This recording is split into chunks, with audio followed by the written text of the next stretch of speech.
So today we're in Luke chapter 15, and this is the three parables about lost things. We have the lost sheep, we have the lost coin, and we have the lost son. And so today, as I was reading, I was thinking about how were they lost? And the lost sheep took a wrong path. We have this opportunity as the children of God to follow a good shepherd. And he leads us down a path of righteousness, and it is a narrow path. And it gets narrow, more and more and more narrow. The closer that we get to Christ, the more we become like him. We go from glory to glory, the more we understand about him. And so this sheep, us, sometimes we take the wrong path.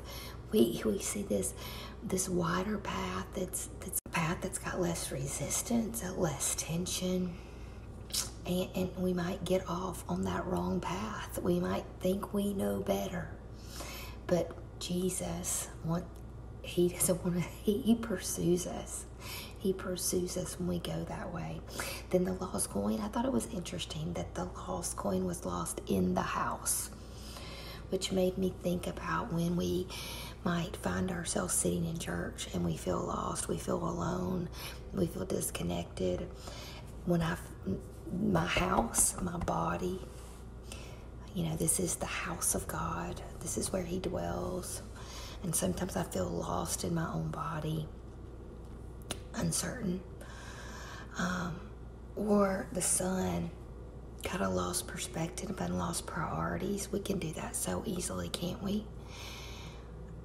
And in all of those things, they're all about us getting out of alignment with God and his plan for us and what he wants for us and his best for us. And that's reading this through the perspective of the child of God. Of course, you can also read this through the perspective of someone who doesn't, like a lost sheep. They don't know who Jesus is.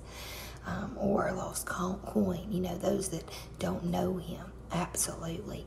But a sheep is part of the flock. The coin was hers. She owned it, and the son was his son. And so I think we also can read this from those of us who are part of the family of God, who are children of God.